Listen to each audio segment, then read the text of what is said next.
Asih pun kelabakan. Dia berusaha keras untuk bisa keluar dari dalam tempat penyimpanan air tersebut. Halo teman-teman online Mama Yona, selamat datang kembali di channelnya Mama Yona. Dan inilah Kutris, kumpulan cerita mistis. Dan cerita ini hanya akan menjadi sebuah cerita apabila tidak kita ambil bersama-sama pelajaran yang ada di dalam cerita ini. Dan judul Kutris pada malam hari ini adalah Ruqyah Dukun Botong.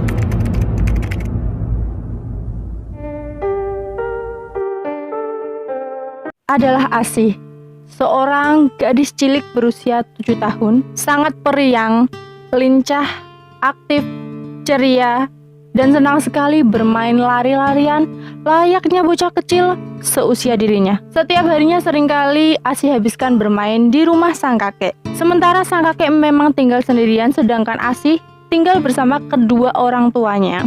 Rumah sang kakek dan orang tua Asih ini memang masih satu kampung, namun beda RT. Jadi tidak terlalu jauh untuk Asih bermain dari rumahnya menuju rumah sang kakek. Nah, sang kakek begitu menyayangi cucunya ini, sehingga saat Asih bermain di rumah kakeknya, seringkali sang kakek ini memberikan sedikit uang untuk Asih berikan jajanan kesukaannya. Hingga pada suatu hari, sang cucu, si Asih ini, tak nampak juga kedatangannya di rumah sang kakek.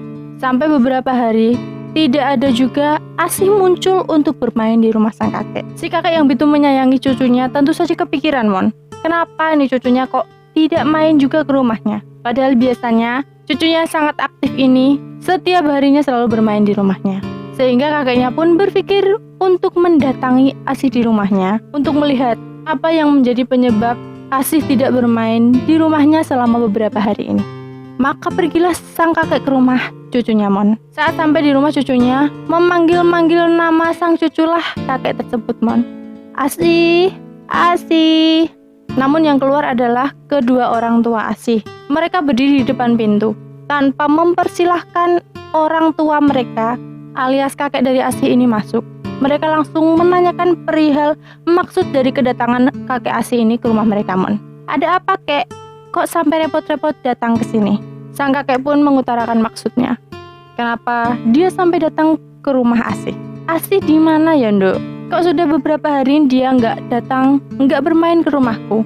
Aku rindu pada Asih, ucap sang kakek. Ibu dari Asih pun mengatakan, oh, Pak, Asih lagi sakit. Mendengar berita dari sang anak bahwasannya Asih sedang sakit, kakek Asih pun merasa sangat kaget.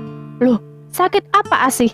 Saat sang kakek hendak melangkahkan kaki menuju rumah Asih, kedua orang tua Asih seperti menghadang sang kakek tersebut. Mereka tidak mempersilahkan sang kakek masuk. Mereka langsung mengatakan, Asih memang sedang sakit, kek, tapi dia sedang dalam masa pengobatan.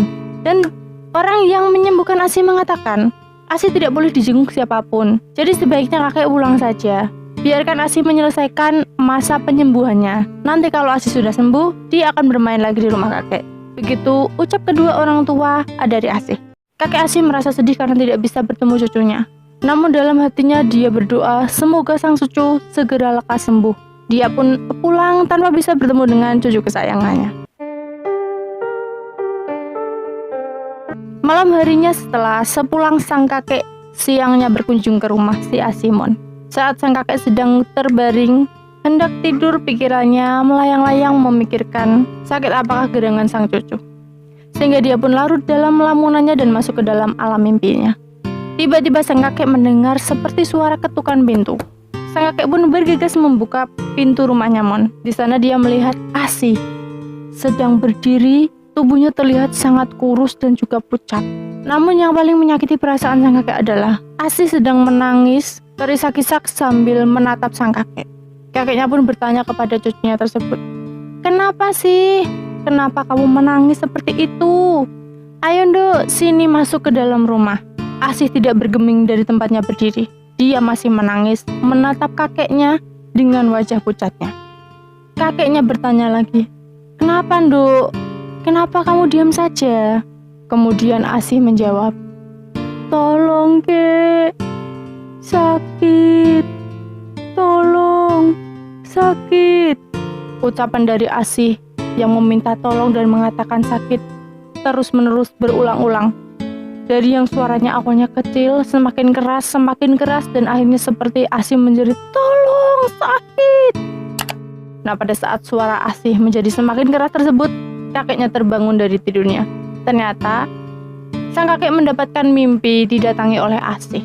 Sang kakek yang sudah sangat kepikiran karena mendapatkan kabar dari kedua orang tua Asih bahwa Asih sedang sakit, semakin menjadi bertambah lagi pikirannya setelah mendapatkan mimpi. Asih datang ke rumahnya dengan kondisi yang seperti itu. Hari berganti hari, sang kakek tidak juga mendapati cucunya bermain ke rumahnya. Namun mimpi yang serupa seringkali dialami oleh kakeknya sampai berkali-kali. Nah, saat lagi-lagi sang kakek mencoba mendatangi rumah Asih, rumah cucunya, untuk melihat bagaimana keadaan cucunya, lagi-lagi anak dan menantunya alias kedua orang tua Asih tidak mengizinkan sang kakek untuk bisa bertemu dengan cucu kesayangannya itu. Masih dengan alasan yang sama, kedua orang tua Asih mengatakan bahwa Asih masih dalam masa pengobatan dan tidak ada seorang pun yang boleh menengok bagaimana keadaan dari Asih.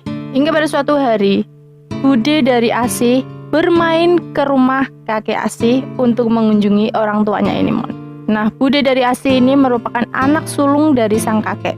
Sang kakek begitu senang ketika anak sulungnya datang untuk mengunjungi sang kakek. Mereka mengobrol banyak sekali hal sembari memakan makanan yang dibawakan oleh anak sulungnya tersebut, Nah, sedang asik-asik mengobrol, sampailah pertanyaan bude perihal Asih. Sang bude pun menanyakan kepada bapaknya yang merupakan cucunya si Asih ini, di mana keberadaan Asih? Kok tumben Asih tidak kelihatan bermain di rumah bapaknya ini? Sang bude pun hafal sekali kalau Asih ini memang setiap harinya seringkali menghabiskan waktu bermain di rumah orang tuanya tersebut, Disitulah kakek Asih menyampaikan kegusaran hatinya yang selama ini tidak bisa bertemu dengan Asih, lantaran menurut kedua orang tua Asih sedang sakit dan dalam masa pengobatan, dan pengobatannya mengharuskan Asih tidak boleh bertemu dengan siapapun. Bude dari Asih merasa sangat aneh. Penyakit apa yang mengharuskan penderitanya tidak boleh ditengok oleh siapapun pada saat masa pengobatannya? Meskipun sang penjenguk ini merupakan keluarga dari penderita. Ini sepertinya cukup aneh menurut bude dari Asih. Sang kakek pun menceritakan juga bahwasanya beberapa kali dia mimpi didatangi Asih yang datang dalam keadaan menangis dan juga minta tolong. Sang bude dari Asih yang memang merupakan notabene orang yang cukup pemberani dan juga ceplas-ceplos, langsung mengajak sang kakek ini untuk mendatangi rumah Asih. Akhirnya berangkatlah kakek Asih dan juga budenya menuju rumah Asih. Sesampainya di rumah Asih, sama seperti saat sang kakek mendatangi rumah Asih berkali-kali, kedua orang tua Asih langsung mencegat kedatangan dari kakek dan juga bude ini di depan pintu. Lagi-lagi mereka tidak mempersilahkan sang kakek dan juga bude ini untuk bisa masuk ke rumahnya. Namun, bude dari Asih ini bukan orang yang bisa dicegah seperti itu. Sang bude langsung menerobos masuk ke dalam rumahnya dan mencari di mana keberadaan Asih. Namun ketika berhasil memasuki rumah, bude dari Asih ini segera menutup hidungnya, karena dia mencium aroma busuk yang sangat menyengat di dalam rumahnya Asih ini. Kedua orang tua Asih sempat menarik bude dari Asih ini, hendak mendorong keluar lagi bude. Namun tangan orang tua Asih ini langsung ditebas oleh budenya Asih. Bude dari Asih ini langsung mencari di mana sumber bau yang sangat menyengat di dalam rumah mereka ini. Dan dibukalah pintu dari sebuah kamar, Dan saat budenya membuka pintu kamar tersebut, dia melihat bocah kecil dibaringkan di atas tempat tidur dengan kondisi tubuh yang tinggal tulang berbalut kulit, hampir menyerupai tengkorak. Sang bude melihat pakaian dari bocah kecil yang sedang tidur di atas kasur itu mirip dengan pakaian yang biasa dipakai Asih. Sang bude pun terperanjat melihat kondisi ponakannya yang sudah seperti itu. Apa yang terjadi dengan keponakanku? Kenapa kondisi dari keponakannya bisa sampai seperti itu? Kedua orang tua dari Asih pun langsung memberikan penjelasan mereka bahwasanya Asih sedang dalam masa pengobatan. Dia sedang dalam proses ruqyah oleh salah seorang dukun dari desa sebelah. Begitu ucap kedua orang tua dari Asih. Sang bude yang melihat kondisi Asih yang seperti itu tentu saja merasa sangat syok dengan penjelasan dari kedua orang tua Asih. Bagaimana bisa orang tuanya mengatakan bahwasanya anaknya itu masih dalam masa pengobatan sedangkan kondisi anaknya sudah tinggal tulang belulang seperti itu. Sang kakek pun langsung berlari dan melihat ke arah kamar dan betul saja dia mendapati cucunya yang sudah dalam keadaan sedemikian rupa. Sang kakek terduduk lemas sembari menangisi kondisi dari cucunya tersebut. Sementara sang bude langsung berteriak meminta tolong, sehingga datanglah para tetangganya. Para tetangga tersebut menanyakan perihal apa yang menjadi teriakan bude meminta tolong tersebut. Bude dari Asih mengatakan untuk segera memanggilkan kepala desa untuk segera datang ke rumah tersebut, Mon. Maka ramailah warga mengerubungi rumah Asih pada saat itu, Mon. Sebelum akhirnya Pak Kepala Desa pun datang ke rumah orang tua Asih. Maka berbicaralah kedua orang tua Asih, Bude Asih, kakeknya, dan Pak Kepala Desa, juga pada perangkat desa tersebut. Warga yang berkumpul di sana, Mon, banyak sekali yang menutup hidungnya karena mencium aroma yang tidak sedap dari dalam rumah Asih. Sang bude pun menjelaskan delik permasalahan yang menjadi aduan darinya kepada Bapak Kepala Desa, yang mana dia melihat kondisi ponakannya yang sudah sedemikian rupa. Bapak Lurah pun langsung menanyai kedua orang tua Asih bagaimana bisa anaknya bisa menjadi seperti itu. Maka berceritalah, Mon, kedua orang tua Asih ini kepada Bapak Kepala Desa.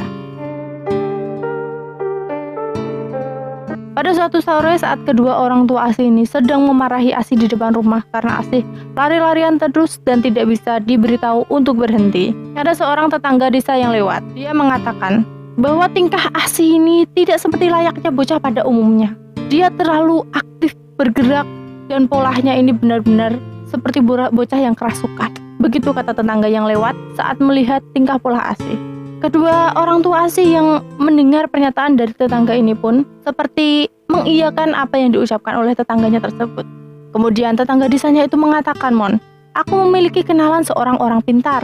Nah, orang pintar tersebut bisa menyembuhkan anak-anak yang seperti anak kalian. Biasanya orang pintar tersebut akan meruqyah anakmu yang tingkahnya seperti itu. Setelah diruqyah, anakmu pasti akan menjadi anak yang baik, penurut, dan juga alim. Begitu kata tetangga desanya. Kedua orang tuanya Asih ini menyetujui perihal saran dari tetangga desanya, Mon. Sehingga malam harinya, orang pintar yang dikatakan oleh tetangga desa tersebut datang ke rumah Asih, Mon. Pakaian serba hitam dengan kalung yang sangat besar, mirip kali kayak dukun jahat di sinetron-sinetron, Mon. Kedua orang tua Asih pun mempersilahkan kedatangan dari dukun tersebut, Mon. Nah, saat dukun tersebut melihat Asih, dukun tersebut langsung mengatakan, anakmu ini ketempelan genderuwo. Sudah jelas di dalam tubuhnya ada genderuwo yang menempel. Anakmu ini harus cepat-cepat diruqyah. Begitu kata si orang pintar tersebut, Mon. Kedua orang tua Asih pun menurut aja apa yang dikatakan oleh orang pintar tersebut. Maka dukun tersebut meminta ditunjukkan di mana kamar mandi mereka. Asih pun dibawa ke dalam kamar mandi, Mon. Nah, pada saat sampai di kamar mandi, orang pintar tersebut seperti seolah sedang membaca-baca mantra. Nah, setelah sekitar 5 menit orang pintar tersebut membaca mantra, dia mengangkat tubuh dari Asih dan menyeburkan Asih ke dalam tempat penyimpanan air. Asih pun kelabakan. Dia berusaha keras untuk bisa keluar dari dalam tempat penyimpanan air tersebut, Mon. Awalnya kedua orang tua Asih sangat kaget. Kenapa anaknya diceburkan ke dalam tempat air tersebut? Namun orang pintar tersebut mengatakan, tidak perlu khawatir, karena yang sedang dilakukannya ini memang merupakan ritual pengusiran genderuwo yang ada di dalam tubuh anaknya. Nah, yang sedang berusaha keras untuk bisa keluar dari dalam air tersebut bukanlah Asih, melainkan genderuwo yang menempel di dalam tubuh Asih. Begitu kata orang pintar tersebut. Sehingga kedua orang tua Asih pun hanya melihat apa yang dilakukan oleh dukun atau orang pintar tersebut, Mon. Asih terus dimasukkan ke dalam tempat penyimpanan air tersebut, Mon. Sampai akhirnya tidak terlihat lagi teriakan ataupun gerakan dari Asih untuk berusaha dia agar bisa keluar dari dalam tempat air tersebut. Setelahnya, dukun tersebut mengangkat tubuh kecil dari Asih itu, Mon. Diberikannya tubuh kecil tersebut kepada sang bapak. Kemudian orang pintar tersebut mengatakan, baringkan dia di atas tempat tidur. Kalian tunggu saja sampai anak ini bangun lagi. Pada saat anak tersebut sudah bangun kembali, maka dia akan bangun dalam keadaan sudah terbebas dari gangguan genderuwo jahat tersebut. Begitu kata sang dukun. Setelahnya orang pintar tersebut tentu saja meminta imbalan untuk pekerjaan yang sudah dilakukannya. Pulanglah orang pintar tersebut. Kedua orang tua Asih membaringkan Asih di kamarnya, dan begitulah sampai akhirnya peristiwa penemuan Asih oleh sang bude tersebut, Mon. Mendengar cerita dari kedua orang tua Asih ini, Mon, Bapak Lurah beserta perangkat dan juga seluruh warga yang menyaksikan pengakuan dari kedua orang tua Asih geleng-geleng kepala. Bagaimana bisa orang tua menyaksikan putrinya ditenggelamkan dalam bak air atau tempat penyimpanan air, malah melihat peristiwa tersebut dengan tenang, tanpa ada usaha dari kedua orang tuanya untuk bisa menyelamatkan sang putri. Setelahnya, kepala desa beserta perangkatnya pun menghubungi kantor polisi untuk bisa memberikan keadilan kepada Asih yang sudah diperlakukan tidak benar oleh kedua orang tua. Sampai akhirnya polisi datang, Mon. Kedua orang tua Asih ini masih tidak merasa mereka melakukan kesalahan. Kedua orang tua Asih masih mengatakan bahwasanya sang anak itu masih hidup. Dia hanya sedang dalam masa pengobatan, nanti dia akan bangun lagi. Polisi pun mempersilahkan kedua orang tua Asih untuk memberikan keterangannya saat mereka sudah di kantor polisi. Sementara jenazah Asih langsung dievakuasi ke rumah sakit untuk dilakukan otopsi. Dari hasil otopsi memang menunjukkan dengan sangat pasti bahwasanya Asih memang sudah meninggal beberapa bulan yang lalu, dan dia memang sudah ditemukan dalam kondisi yang tinggal kulit dan juga kerangka tersebut, man. Dan kedua orang tua Asih dan juga dukun bodong yang sudah melakukan ritual palsu yang mengatasnamakan ruqyah akhirnya harus menerima hukuman atas apa yang mereka lakukan, Mon. Selanjutnya Asih pun dimakamkan dengan layak oleh kakek, bude, dan juga seluruh keluarganya. Sang kakek begitu merasa kehilangan atas cucunya yang sangat periak tersebut, Mon. Namun setidaknya setelah peristiwa ini terungkap, sekarang Asih sudah berada di tempat selayaknya dan seharusnya dia berada.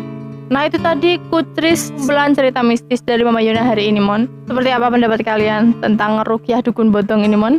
Apakah kedua orang tua dari Asih benar-benar merupakan orang yang sangat lugu sampai tidak menyadari bahwasanya sang anak ini sudah meninggal, bukannya sedang dalam masa pengobatan, sehingga tidak melakukan pelaporan atas peristiwa yang sudah dialami oleh sang anak? Ataukah mungkin kedua orang tua Asih ini memang sengaja untuk melakukan hal tersebut kepada putrinya?